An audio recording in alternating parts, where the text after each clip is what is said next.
The information provided on this podcast is for general informational purposes only and is not intended as a substitute for professional medical advice, diagnosis, or treatment. Always seek the advice of your qualified healthcare provider with any questions you may have.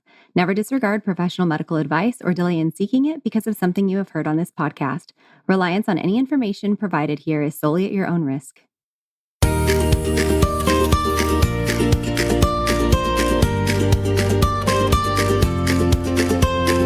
Welcome to the Birth Baby Podcast. Each week, you'll find guidance, encouragement, and practical tools to support you through pregnancy, birth, and the postpartum journey. I'm your host, Sierra Morgan, a certified birth and postpartum doula, hypnobirthing educator, and pediatric sleep consultant. I'm also the owner of a doula agency in Austin, Texas, and the founder of the Birth Baby Academy, where I offer classes for both parents and birth professionals. Thanks for being here.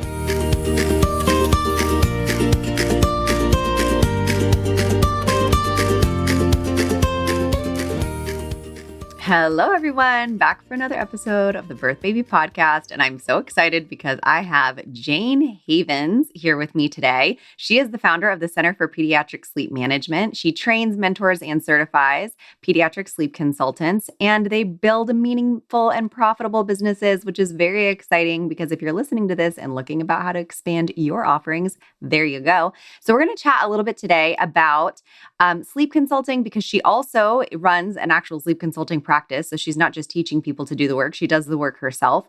And we're going to chat about a little bit, all of it, like parent-based, and if you're wanting to expand what you're doing in your life or maybe even change your career, what? So thank you so much for being here with me today. Thank you for having me. I'm really excited to have this conversation with you today.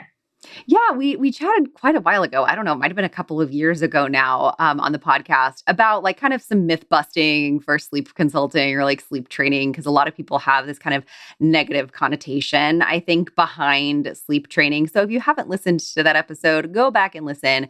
But can you start off, Jayne, by telling us like what a sleep coach or sleep consultant is and what do they do on a day-to-day basis with families? Like what does it actually look like? Sure. So sleep consultants simply support parents through the process of establishing healthy and independent sleep hygiene for their children. The beautiful thing about consulting is that you get to consult in any way that works for you. Some sleep consultants only like to support newborns or young infants. Some sleep consultants love to work with older children. I'm one of them. I work mostly with 3 and 4-year-old children. And, you can do this work virtually. You can do it in person. I personally support families all virtually. I don't do any in-home work. I live in Baltimore, Maryland, and most of my clients are out of state in New York, New Jersey, Connecticut. And it's really fun because I get to cast a wider net, support families from all over the country and even all over the world. And really the goal is just to meet families where they are, support them through the process of teaching their little ones more confident and independent sleep skills in a way that works for the family. And it's really transformative because usually families come to us really at rock bottom. They're exhausted. They are totally depleted of energy and happiness sometimes. And usually in just a short week or so, we can totally turn that around and change their lives. It's my actual favorite, like hearing the life change that it gave, because babies and kids are happier when they're sleeping too. So are parents, and kids are happier when their parents are happier too, because hey, we're all feeding off of each other's energy here. I think that, so I took Jayne's training back in 2020, which is kind of funny timing. It was about a year and a half after I started my company. I added sleep consulting. And I think people are often surprised to hear, like I've even talked people out of my services before. I'll hop on a call with somebody and I'm like, I really don't know that this is something that you're going to want to do. Like, I don't know if you're ready, or sometimes I'm asking questions and they're not wanting to change certain things. And I'm like, okay, well, is that part working for your family? And they're like, yeah. I'm like, okay, well, if it ain't broke, don't fix it. Just because it's not how I would do it. And I wouldn't be comfortable with that situation in my family. If you are, that's fine. I was just sitting I was at my son's flag football game, and I was sitting next to a woman who her daughter kept climbing in her lap over and over and over. And she was like, my firstborn is not cuddly at all. And my second one, will not get off of me. And I just have to be like, okay, well, I wanted a cuddly one. I got it. She goes, every night she ends up in my bed. And in my head, I'm like, oh my God, no, I would die. Like I cannot even, my husband better not even touch me while I'm sleeping, let alone my children climbing in my bed. I don't think so. My dog better not move either. So, but she was like, oh my God, we love it. Like I just sleep so much better when they're, and then I was like, good. If it ain't broke, don't fix it, right? She shouldn't be sleep training. But there are people that come to me. I get psychiatrist recommendations from people that are really struggling. And one of the biggest mental health impactors is sleep. And that can be a game changer in their mental health. And I've had people say, like, I feel like you saved my life. And that sounds really heavy and kind of like grandiose, but that they were that in the hole. And this actually was such a change. So, people think, well, can't I just read a book or can't I just Google it or can't I just listen to a podcast? Can you kind of just tell people the difference between, I mean, yeah, you could go read a book or whatever, but what is the difference between that and the actual sleep consulting side of it? Yeah, so absolutely, you can go read a book. There are so many resources in bookstores, in libraries, online. There are YouTube videos, there are online courses. There are so many different ways that you can consume content and gather information and make parenting decisions for yourself. Absolutely. I think the people who are hiring sleep consultants are looking for more than just information. They're looking for information and accountability and support.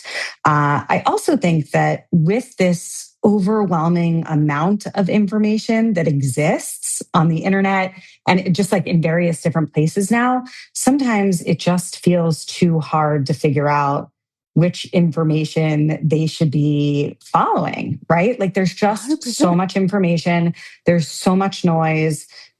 One professional is saying this on Instagram, and your pediatrician is saying this, and your best friend is saying this, and your mother-in-law is saying this, and you bought this book and you took this online course, and everybody has a different opinion.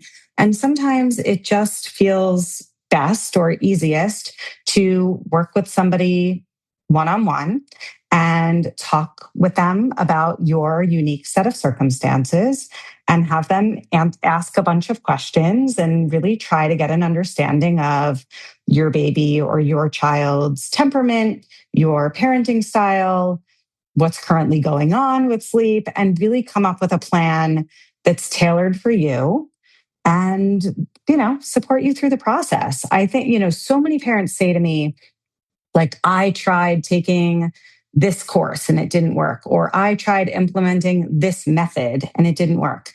And then they hire me and I literally coach them through what is pretty much the exact same thing. And they get great results because it's really helpful to have somebody holding you accountable, supporting you emotionally. And, I want them to get results just as much as they want to get results. It's really good for my business when I change somebody's life. And so I have every bit of incentive to get them to the finish line, and I'm going to work my butt off to get them there. One of the examples that I give is like, I also don't do my own taxes. Like, I could look it up online and I could probably figure it out, but I probably wouldn't get the same amount of tax breaks. And I probably would drive myself crazy in the meantime. And I would spend more of my actual time dealing with it than paying them to do it. And my time is also valuable. And I think that also, I mean, I've even had people reach out to me and say, like, they've done a 2-week program with me or something. And then they come back and they're like, hey, can we get a little refinement call going? I asked ChatGPT and this is what they said, but I want to see what you say, which is so funny because I think that people are really turning to ChatGPT now on things like this. And I think it's really detrimental because yeah, sure, some pieces of it are right, but you can ask them then. Like, I did a contract one day just to see what it would say. I put in a contract and I was like, what's wrong with this contract? And they're like, change this, this, this, and this. And so I did exactly what they said. And then I put it back in as if it was brand new information. I was like, tell me what's wrong with this contract. And they tried to change all the things that they just changed. So it's like Right. they're constantly going to make themselves needed, right? And when you go to an actual human, yes, you could have found that information out there, and there isn't only one way. So it's not like, me or Jayne have the special answer that's the only way that's going to work for your family. But it's that we hone in on one way and focus on it and stay consistent with that. And that is the special sauce, is that you have that kind of hand holding, not in a, infantilizing way, but like somebody to be by your side. I joke that like we're literally in your back pocket if you have some jeans on and you put that phone in there.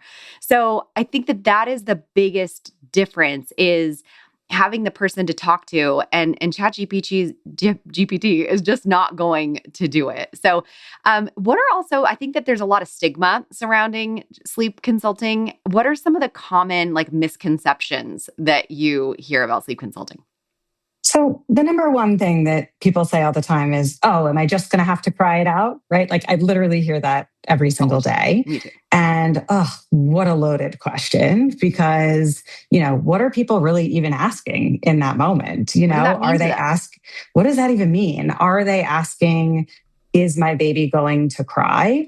Are they asking, am I going to have to leave them alone in the room while they are frustrated and upset?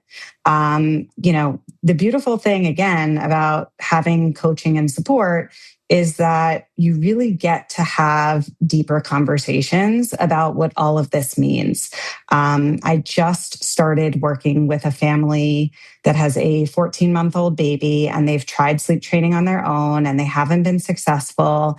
And they were really leaning into all of that conversation around like, I refuse to cry it out, and I won't do this and I won't do that. And we spent so much time just talking about, what does that crying really mean? Like, if we're implementing a really gradual and parent present approach, and we're starting by sitting next to the crib, and then we're going to maybe sit a little bit further away, but still shush and provide verbal support. And your 14-month-old is standing at the corner of that crib and yelling at you. Your baby in that moment is saying, "Get over here. Come rub my back. Come This pick is me a up and rock stupid me to new way of sleep. doing things. I don't like this," right? Yeah. And you in that moment are remaining calm, you're regulating your own emotions, you're hearing them, you're observing their body language, you're providing support. You're just not doing the work for them, right? And sometimes helping parents to reframe, parents will say to me, "Do I just have to ignore him?" Oh, I hate that. We're never, ever, ever ignoring our No. babies or children, ever. I mean, think about it. Even if your baby wakes up crying in the middle of the night and you just watch the monitor for a few minutes or longer, whatever you decide, we're not ignoring them. We're watching, we're observing, we're listening to body language. Dare I say, we're even responding. Sometimes responding is sitting on our hands and making the choice to give it a few minutes and see what happens. So, I think there's a lot of drama around, what is sleep consulting? What is sleep training? What does it all mean? At the end of the day, like nobody wants to see their baby frustrated or upset. That pulls on our heartstrings. It's our job as sleep consultants to make the process as seamless and unstressful as possible, right? Like we want to minimize stress and anxiety. We also want to help parents become a little bit more comfortable with their child's temporary discomfort. As somebody that works mostly with toddlers, preschoolers, early elementary aged kiddos, this is really, really important because, as children get older, things are hard, like learning to ride a bike is hard, learning to tie your shoes is hard, learning to, I don't know, wipe your own tushy is hard. There's so many things that kids learn to do that are hard. And if we parents always swoop in and do everything for them, then they don't learn the grit, the determination, the persistence that it takes to learn a new skill. And I really do believe that sleep training, whether it's really gradual and parent present or all the way on the other side of the spectrum, extinction, is really just an opportunity for a baby or a child to learn something new. And when sleep training is implemented properly, the crying, the protesting, the frustration is all very limited and temporary. And yeah, does that answer the question? I feel like I Yeah. And answered it, hopefully. yeah. And I really think that, first of all, I always tell people aren't going to hire me to cry it out. They can do that by themselves. If that to you means you're closing your baby in a room and you don't come back until morning, you don't need to hire me. Like that's not what people are hiring me for. They're hiring me for figuring out something completely different than that will work for their family. So, that's not what I suggest ever. I never suggest just leaving your kid in the room and then never paying attention or doing anything until morning. So, I think that is one of the things that I see going around the most is that like sleep consultants are leaving babies to just cry it out all the time. But every new skill does have some measure of crying. And this just so happens to be, I think, one of the first times that we ever give our kids a boundary. And so it feels really uncomfortable. And for some reason, when it comes to when we're going to give food, like that we're not just going to offer the breast all day or something if we don't want to, if the parent doesn't want to, or when we're going to say it's bedtime and it's not bedtime. Those two things are really heartstring pulls. But like we feel fine about telling the child that there's no more screen time today or that we're not going to watch Peppa Pig all day because we were sick yesterday and we watched Peppa Pig all day, but now we're going to go to the park because we're not sick.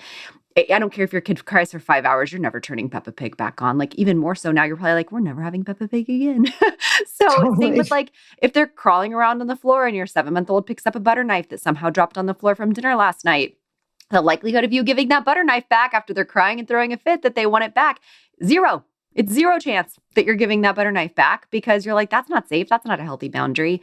But when it's time for bed and we're all exhausted, now they're crying. We feel like we are terrible humans and parents because we're not giving them what they want. Because you're right, parent present is different than just giving them what they were asking for. It's okay to be present while your child is uncomfortable, just like you're not going to get them out of the car seat in the back on the way to the doctor appointment and put them in the front seat with you. And you're not going to pull over for 1,000 hours because you're going to miss the appointment. Like sometimes there are just things we have to do. So when I think of people who see me and they're like kind of surprised that I'm a pediatric sleep consultant because I'm a doula and I'm like, I love on people and I'm all about all of that, that I'm really relational.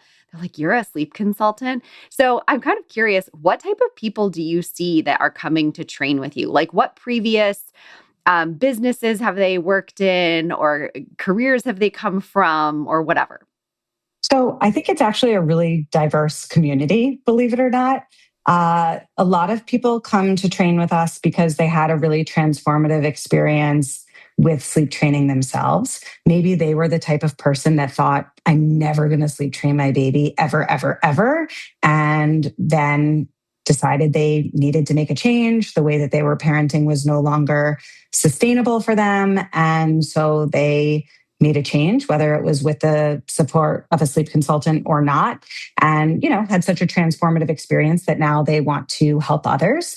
There are also people inside of the program who are just really passionate about healthy and independent sleep hygiene, again, either from personal experience or maybe they work in a daycare or they're a career nanny and they see the impact that sleep deprivation has on babies and young children.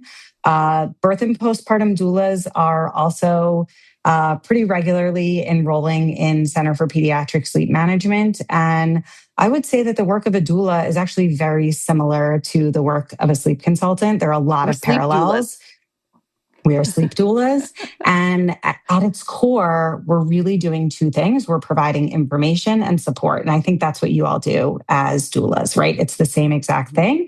This is just sort of niched down to be very, very specific. But, the beautiful thing about becoming a sleep consultant, if you're a doula, well, I actually would love to have you weigh in on this because you're actually living it. But the way that I see it is that it makes you a better doula. You actually can, sort of lay the foundation for healthy sleep hygiene from the very, very, very beginning. And when you're a better doula, you can command a higher hourly rate. You get more referrals because you're just better at your job, right? So I think it makes you better in your existing work, but I also think it positions you to support families in new and interesting ways. A lot of doulas come to me and they're like, well, I'm only really interested in babies under 6 months. I'm really not interested in everything else that you teach. And I say, okay, I'm going to give it a year or so. Let's see. And, then some little baby that they're the postpartum doula for a baby. they blink their eyes and 2.5 years later, that family calls them back because the 2-year-old is climbing out of the crib. What do we do? And, the doula will reach out to me and be like, I really don't work with toddlers. And I'm like, give it a shot. Just let's see. I'll support you. I'll make sure that you are doing everything correctly. And they do. And they're like, wow, that was transformative. Now I'm a toddler sleep consultant. So I would love to hear sort of your perspective about how adding sleep consulting has benefited your work as a doula. Differently than I thought it would. Because I signed up. So my thought process has always been, I started with childbirth education. And then I also at basically the same time took a birth doula course with the postpartum doula course that I bought, but I was like, I'm not going to do that yet. And so that one took me longer on purpose. And then about a year in, I started thinking, well, I'm going to max out on how much I can make per month with in-person stuff. Like I can't be on call more than I am right now, especially because my son was still very little when I started. So I was like, well, how else can I do? What else can I do that allows me to serve the same population that I'm already serving, but expands my offerings to those people? And so sleep consulting was a no-brainer for me at that point. I was like, oh, because I started hearing a lot of questions about it. My clients were saying like that was their biggest pain point was when I would check back in on them when babies, like I do check-ins. I'm a little obsessive. Like I love my clients. And if they don't want me to, I won't. But usually I'm like 1 week, 1 month, 3 months, 6 months, and a year. And then every year after that. And I say happy birthday every year. My first doula baby turns 7 in May. And so that is something that I've been doing for 7 years. And then I would hear like, good, but oh man, sleep regression city over here. Or, oh, we're teething and sleep has become a nightmare. Or, hi, contact napping currently with that sweet little pumpkin that you helped be born however long ago. And then a little selfie. And so I was like, okay, well, I'm going to do that. I'm going to add this course. And I actually really enjoyed it. I did not love college. And if you can see on the wall behind me, I have a bunch of certifications, but my college degree is under the bed because I don't put it on the wall because that's not what I use or what I'm like passionate about at all.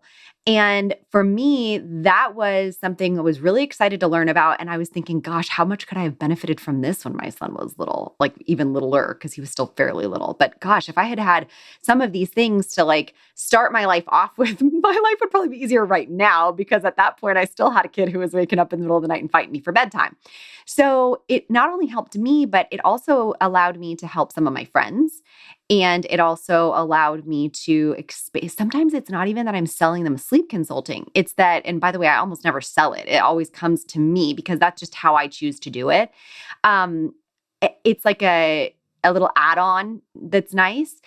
But what I'm finding is that you're right. When you said the thing about people send them back to you, it opens the opportunities for who's referring to you when you're a doula because lactation consultants never referred to me as a birth doula because they're dealing with people after they had their baby. They're not dealing with them when they're pregnant. So they can't refer to me for birth doula services or childbirth classes. But now I started getting lactation consultants wanting to refer to me for the sleep consulting part of it. And actually, they were kind of interviewing me first because they're lactation consultants and they want to make sure we're not sabotaging breastfeeding. So one of the local big companies was like, can we have an interview with you on the phone and like talk to you about, or on Zoom and talk to you about what it is that you're doing with people? Like, what is your thought process? And are you trying to night wean? And I was like, no, I'm never trying to night wean, a 3-week-old baby, whatever. But I can help them with some sleep shaping at that point. So they actually asked me to make specific business cards that are aimed toward, it says like, breastfeeding friendly sleep support. And they refer to me all the time.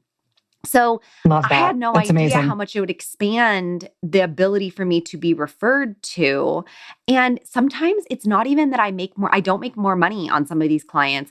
Sometimes it's just that I'm able to give them the tiniest little thing at their postpartum follow-up visit from their birth that allows them to have an easier time for the next few weeks. And it's not something, I don't make more money on it, but gosh, it really improves the value But of I what I'm think you giving them. do. I think you're just not seeing it direct. It's indirect, but Yeah, not on it that goes point, back I to, guess. yeah. It goes back to like being a better doula. And Yeah. so when you can provide better information, an extra touch point of support, a higher level of expertise in a really niche specific area, it sort of separates you from the pack, and your clients are sort of elevating you and putting you on a pedestal. I think that most birth doulas are not seen as professionals that also can solve a sleep struggle, right? Yeah. And so I think that that really allows for more referrals. It allows for the families that worked with you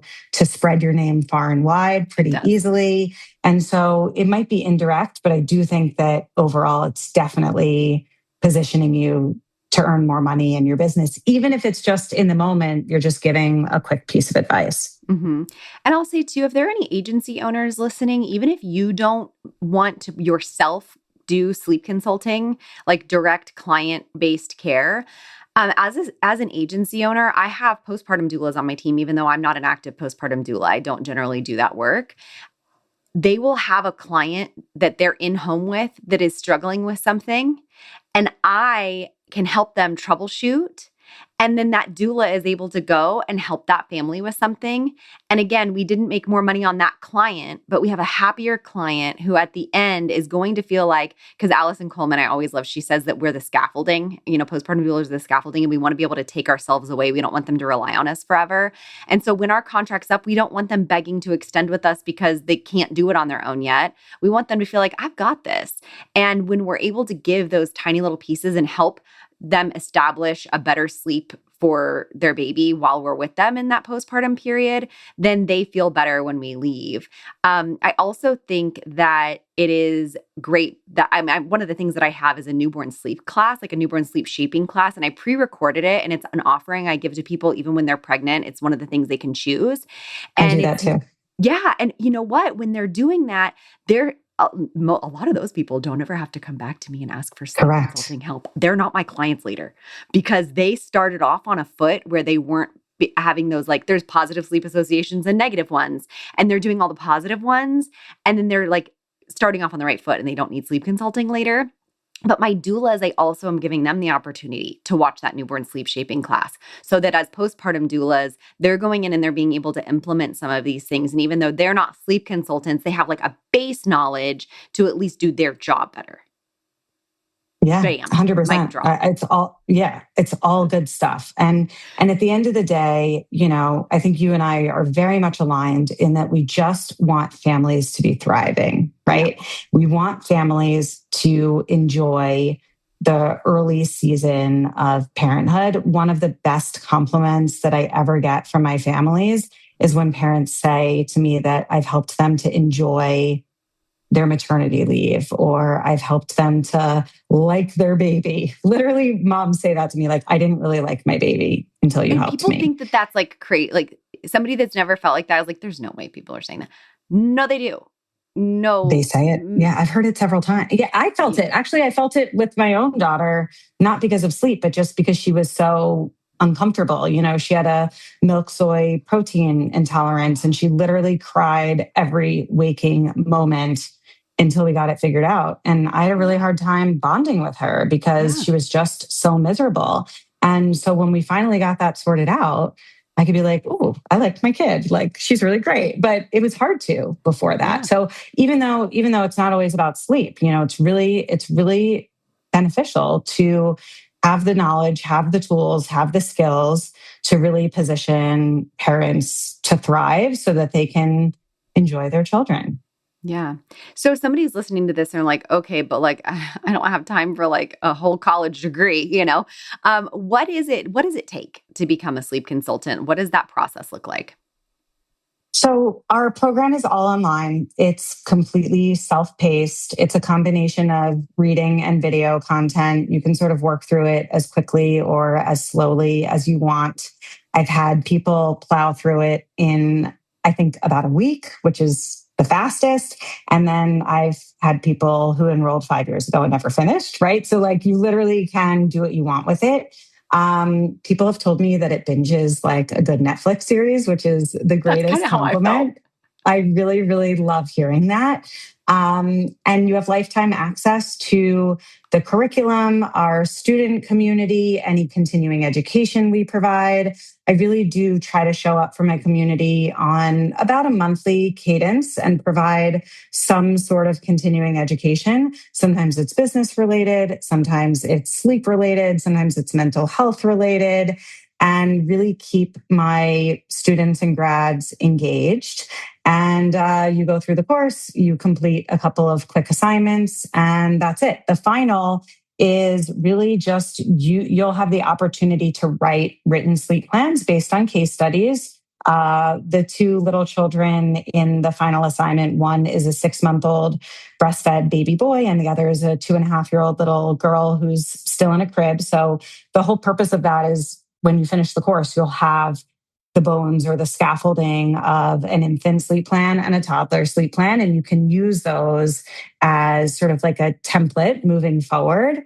And really, I just want to see that you understand how to get your clients results. I want to understand that you are going to effectively communicate these strategies and that you're going to do so with a high level of kindness and empathy so that your clients actually really like you. Because, working through these changes is often stressful and overwhelming for parents. And the way that we show up for our clients during that stressful time, I think is really, really important.